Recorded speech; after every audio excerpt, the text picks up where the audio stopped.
I wasn't supposed to notice. That was the job, really.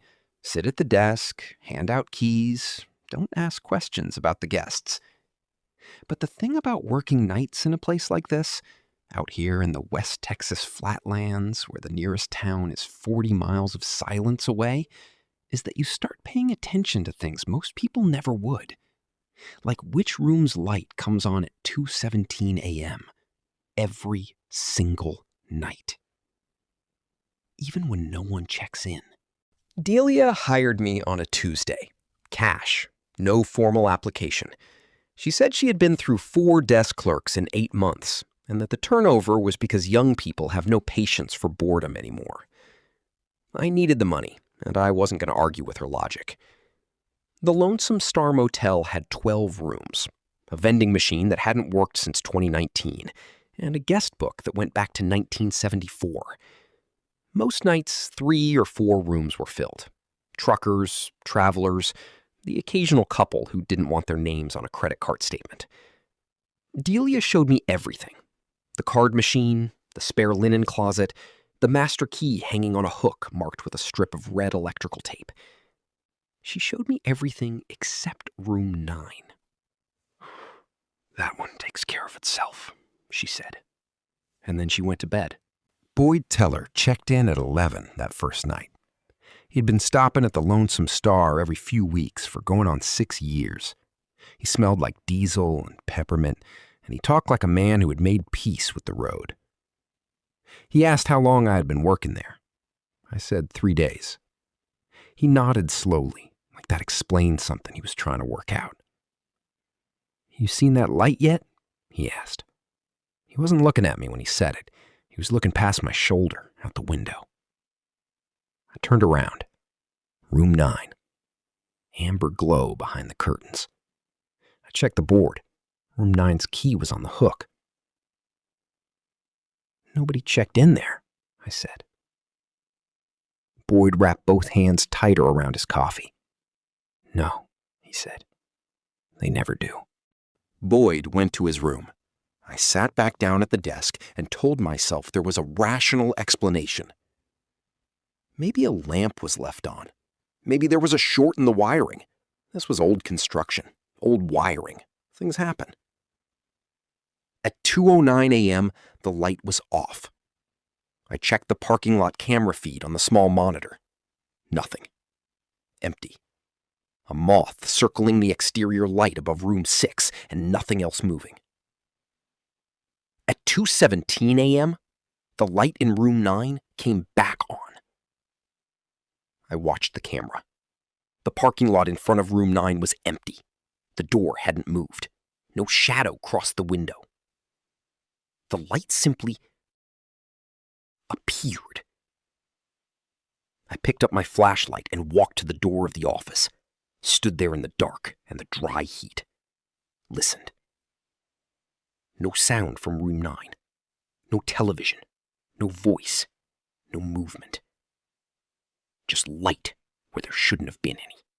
I didn't go to room 9. Not that night. Instead, I went back to the desk and opened the guest registration book, the old paper one Delia kept alongside the digital system. Room 9. Last night. R. Vale. Checked in at 2:17 a.m. Checked out? The line was blank. I flipped back. 3 weeks ago. L. Merrick. Room 9. Check-in, 2:17 a.m. Check out? Blank. Further back. C. Hole. Room 9. 2:17 a.m.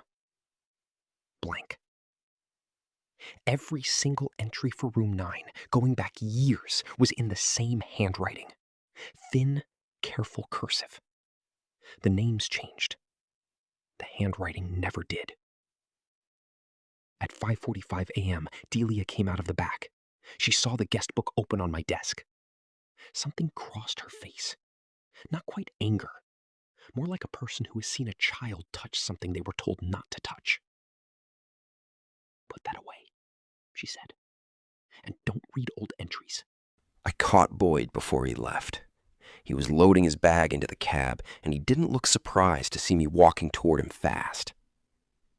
"The last clerk," I said. "What happened to her?" Boyd set his bag down. He looked at the motel, then at the ground, then at me. "Her name was Petra," he said. "Smart girl. About your age. She worked here 4 months. He stopped, rubbed the back of his neck. She figured out the pattern. 2:17 a.m. every night. Same room. She started keeping a log, writing down names, cross-referencing something she found online. I came through on a Monday. She was gone by Wednesday. No note, no car. Just gone. Delia said she quit, but her shoes were still on the mat outside room 11. Her shoes. He climbed into his cab. He couldn't look at me. "Don't open that door, son. Whatever it needs from the people in that room, it's been getting it for a long time. It doesn't need to take it from you." He drove away before I could ask what it takes. Second night. I did not sleep between shifts. I sat in my car in a gas station parking lot 40 miles east, and I told myself I wasn't going back. But I had no money, no other option.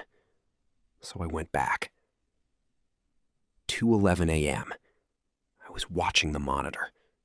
The parking lot empty. Room 9 dark.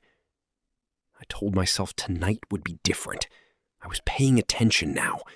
I would see the moment the light came on. I would understand it. 2:16 a.m. I looked down to write a note on my log sheet. When I looked up, the light was on. I had not blinked for longer than a second. I had not looked away for more than a heartbeat. And then I looked at the registration book, still open on the desk where I'd left it.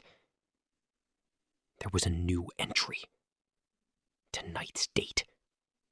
Room 9. Check-in. 2:17 a.m. The name was mine. I banged on Delia's door until she opened it. She was already awake. I don't think she had been sleeping. "My name is in that book," I said. "How is my name in that book? I didn't write it. You didn't write it. Who wrote it?" She looked at me for a long time. That terrible stillness she had, the kind you earn from years of choosing not to say things. "It does that sometimes," she finally said, "when it's interested in someone." What does that mean, interested? What is in that room, Delia? She looked at the floor. Something old. Something that was here before the motel, before the highway, before any of this. "Petra," I said. "What happened to Petra?" Delia finally looked me in the eye, and what I saw there wasn't guilt. It was something worse. It was acceptance. "She went in," Delia said. "She wanted to understand it. I told her not to, but she went in." I don't know what made me go to the door. I won't pretend it was bravery. Maybe it was the name in the book. My name. Something about seeing your own name written by something that has no hands, at least no hands anyone has ever seen, makes it personal in a way that fear alone doesn't cover. I walked to room 9. The parking lot was empty and still. The night around the motel felt pressurized, like the air before a storm that never arrives. I put my hand flat on the door. It was warm. Not like sunbaked wood. Like skin. Like something on the other side had been pressing against it. I could hear something. Not sound exactly. More like the feeling of sound. At 3:44 a.m., the light in room 9 went off. Like clockwork. 2:17 to 3:44. 87 minutes. That's how long it stays every night. I sat at that desk until the sun came up over the flat Texas horizon and turned everything gray and gold and manageable looking, the way daylight does. Makes you feel like the night was smaller than it was. Delia brought me coffee, the first time she had ever done that, and sat across from me. Neither of us spoke for a while. "Why doesn't it want you to know?" I asked. "If it wanted me in that room, why write my name and then just wait?" She thought about it. "I don't think it wants you in the room," she said. "I think it wants you to want to go in." I looked at her.